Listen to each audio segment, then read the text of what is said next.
It was a bright, sunny day, and Peter Parker was excited to be at school. He was having so much fun with his friends, Harry and Mary Jane. They were playing tag on the playground. You can't catch me. Peter called out, giggling as he zipped around the jungle gym. Harry and Mary Jane laughed, trying their best to catch him.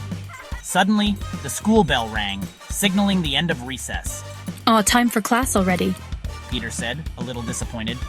Harry and Mary Jane nodded, and together the three friends walked back inside. Peter couldn't wait for recess again, but first, it was time for his favorite subject, science. In science class, Peter learned all about spiders. His teacher, Mrs. Thompson, was passionate about arachnids and made the lessons incredibly engaging. She showed the class various spider species, explaining their unique characteristics and habitats. Peter was particularly fascinated by the intricate webs that spiders could weave. Mrs. Thompson explained how spiders use their silk to create these beautiful and functional structures, which serve as both homes and traps for their prey. Little did Peter know, he was about to have a spider encounter of his own. As he left school that day, his mind was buzzing with all the new information he had learned. As he walked home from school, Peter noticed a small, colorful spider on his backpack. It wasn't like any spider he had seen in class.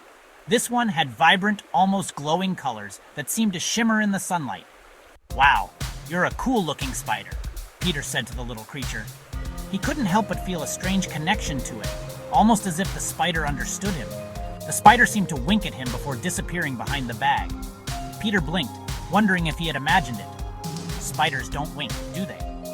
Peter shrugged and continued walking. He decided it was just his imagination playing tricks on him after an exciting day of learning. But as he walked, he started to feel strange. It was a tingling sensation that began in his fingertips and spread throughout his body. He had never felt anything like it before. He felt tingly and strong, like he could run a mile. His senses seemed sharper, and he felt an unusual burst of energy coursing through him. Peter looked at his hands, and to his surprise, they were covered in sticky webs. He tried to shake them off, but the webs clung to his skin, stretching and retracting like elastic. He realized something incredible had happened. He had spider powers. Just like the superheroes he read about in comic books, he could now shoot webs and climb walls. Just then, he heard a cry for help. His enhanced senses picked up the sound immediately, and he turned towards the direction of the noise. "My balloons! They're flying away!" an old woman shouted. She looked distressed as her colorful balloons floated higher and higher into the sky. Peter knew he had to help. With his newfound powers, he felt a sense of responsibility. He took a deep breath, ready to spring into action and save the day. Peter quickly ducked behind a tree, his heart racing with excitement. He had been waiting for this moment all day. The city was bustling with activity, but Peter had a mission. He needed to change into his alter ego without anyone noticing.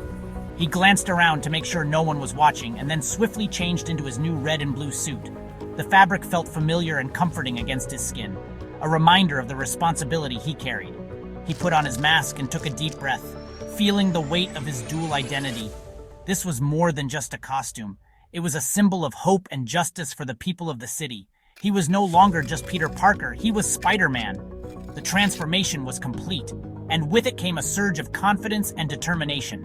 With a grin, Spider-Man leaped into action, using his webs to swing from building to building. The wind rushed past him as he soared through the air, each swing bringing him closer to his goal. He moved with such speed and agility, it was like he was born to do this. Every leap, every swing was executed with precision and grace, a testament to his training and natural abilities. As he swung through the city, he spotted a trail of giant crumbs leading to a bakery. His curiosity was piqued. What could have caused such a mess? He decided to follow the trail and find out. That's strange, Spider-Man thought. He decided to investigate. The trail led him straight to the entrance of a quaint little bakery, its windows filled with delicious-looking pastries and cakes. Inside the bakery, the baker was in a state of panic. Flour and sugar were scattered everywhere, and the air was thick with the smell of freshly baked goods. The baker's face was pale with worry. "My giant cookies! They're gone!" he cried, pointing to his empty cookie jar. The jar, which had once been filled to the brim with delicious, oversized cookies, was now completely empty. Who could have taken them? Spider-Man and the baker looked at each other, puzzled. This was no ordinary theft. It was a mystery that needed to be solved, and Spider-Man was determined to get to the bottom of it. Spider-Man looked around and noticed a trail of crumbs leading out of the bakery and into the city. "Don't worry, sir," Spider-Man said with a reassuring smile. "I'll find your missing cookies." Following the trail, Spider-Man swung through the city, his senses on high alert. He listened for any unusual sounds and kept his eyes peeled for any suspicious activity. The trail led him to the park, where he spotted a group of pigeons pecking at something on the ground. As he got closer, he realized with a chuckle that it wasn't just any ordinary bread they were pecking at, it was the crumbs from the giant cookies. But where were the cookies themselves? Spider-Man decided to investigate further. Section 5. Web slinging to the rescue. Spider-Man noticed a small trail of flour leading away from the pigeons. Intrigued, he decided to follow the trail, wondering where it might lead. The flour was scattered in a haphazard manner, almost as if someone had been in a rush. Spider-Man's curiosity was piqued, and he couldn't help but think that something unusual was afoot. He followed it until he came to a giant tree. The tree was enormous, with branches that seemed to stretch out endlessly.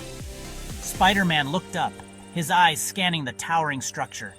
The tree's bark was rough and ancient, and it seemed to hold many secrets within its branches. And there, high up in the branches, he saw them, the giant cookies. They were unlike any cookies he had ever seen before, each one as big as a dinner plate and hanging precariously from the branches. The sight was both bizarre and fascinating, and Spider-Man couldn't help but marvel at the strange spectacle. But something else caught his eye. Amidst the giant cookies, there was movement.